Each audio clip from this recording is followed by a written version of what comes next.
আসসালামু আলাইকুম, সবাইকে স্বাগত। নবম দশম শ্রেণীর গণিত অধ্যায় ২ নম্বর অধ্যায়টা হচ্ছে সেট ও ফাংশন। আমরা সেট ফাংশন থেকে শুরু করব। তোমরা যারা নবম অথবা দশম শ্রেণীতে অধ্যয়নরত আছো, সবারই এই অধ্যায়টা খুবই গুরুত্বপূর্ণ। তো আমি এই অধ্যায়ে একদম জিরো থেকে শুরু করে অ্যাডভান্স লেভেল পর্যন্ত কথা বলবো। আশা করি তোমরা সবাই সাথে থাকবে এবং কোন অংশটুকু বুঝতে পারতেছো না সেটা অবশ্যই কমেন্ট বক্সে। তো আমার পরিচয়টা প্রথমে দিয়ে নেই। আমি মোহাম্মদ নুরুল ইসলাম, ডাকনাম বুলবুল, প্রভাষক, উচ্চতর গণিত, কদমতলী বহুমুখী উচ্চ বিদ্যালয় অ্যান্ড কলেজ। তো চলো শুরু করি। সেট ও ফাংশন। সেটের সংজ্ঞাটা কি আছে? সেটের সংজ্ঞাটা হচ্ছে বাস্তব বা চিন্তা জগতের সুসংজ্ঞায়িত বস্তুর সমাবেশ বা সংগ্রহকে সেট বলে।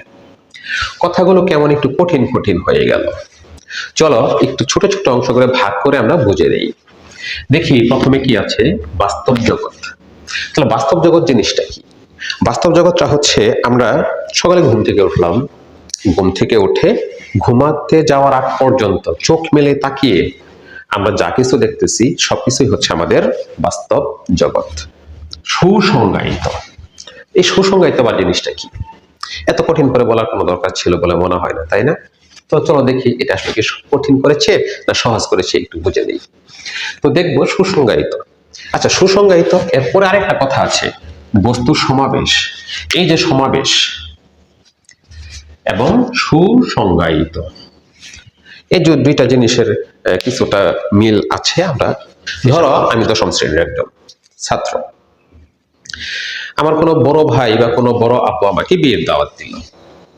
তো বললো যে তোর বন্ধু বান্ধব যা আছে সবাইকে নিয়ে তুই বিয়ের দাওয়াতে আসবি।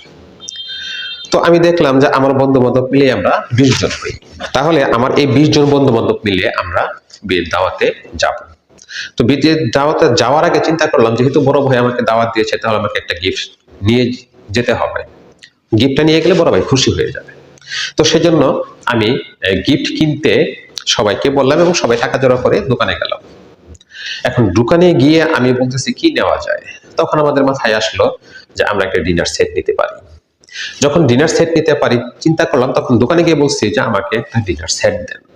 দোকানদার সেটের সংজ্ঞা জানে না, কিন্তু সেট বলতে সে কি বুঝে, কিছু সংখ্যক জিনিস একত্রে থাকবে, অর্থাৎ এদেরকে সমাবেশ করতে হবে, অর্থাৎ একত্র করতে হবে। তো যাই হোক, সে যখন সেট কথাটা উল্লেখ করছে, ডিনার সেট, তখন সে বলতেছে যে আচ্ছা আপনারা তো ডিনার সেট নেবেন, আমার কাছে যে ডিনার সেট গুলো আছে এর মধ্যে 3টা ক্যাটাগরি আছে। একটা 30 পিসের আছে, আরেকটা 42 পিসের আছে, আরেকটা আছে 56 পিসের। তোমাকে বলার সাথে সাথে তুমি চিন্তা করতেছো তাহলে কোনটা নেওয়া যায়, কোনটা নেওয়া যায়। এখন তোমার পকেটে যে টাকাটা আছে তার অনুসারে নিতে হবে। তুমি হিসাব করে দেখলে যে 42 পিসের যে সেটটা আছে তুমি সেটা নিতে পারবা। তুমি তাকে দোকানদারকে বলে দিলা যে 42 পিসের যে সেটটা আছে সেটা আমাকে দেন। তো সে তোমাকে আবারও জিজ্ঞাসা করতেছে যে 42 পিস তো নিবেন, তো 42 পিসের মধ্যে আপনি কি কি নিতে চান? আপনি কি আপনার মতো নিবেন না আমার মতো আমি ঠিক করে দিব?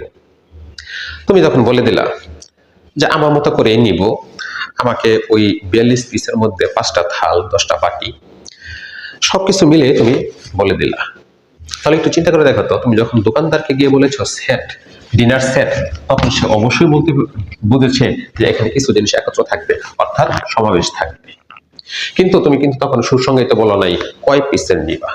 যখন তুমি বলে দিয়েছো যে আমি 42 পিসের নিব, তখন এই জিনিসটা কিছুটা সুসংজ্ঞায়িত হয়েছে। এবার এখন 42 পিসের পরেও তুমি যখন আবার বলেছো যে আমাকে থাল বাটি গ্লাস যা আছে এই সংখ্যক দেন, তখন কিন্তু জিনিসটা হয়ে গেছে সুসংজ্ঞায়িত, অর্থাৎ প্রত্যেকটা জিনিস সুস্পষ্টভাবে বলে দিয়েছ।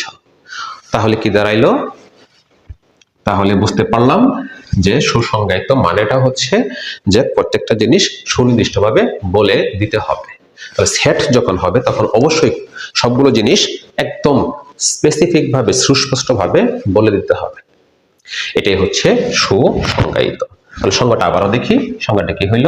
বাস্তব বা চিন্তা জগতের সুসংজ্ঞায়িত বস্তুর সমাবেশ বা সংগ্রহকে সেট বলে। তাহলে সমাবেশও বুঝতে পারলাম, সুসংজ্ঞায়িত বুঝতে পারলাম। আশা করি সেটের সংজ্ঞাটা আমাদের এখন ক্লিয়ার হয়ে গেছে। চলো তাহলে আমরা সেটের সংজ্ঞা জানলাম, শুধু কি সংজ্ঞা মুখস্থ করে বসে থাকবো?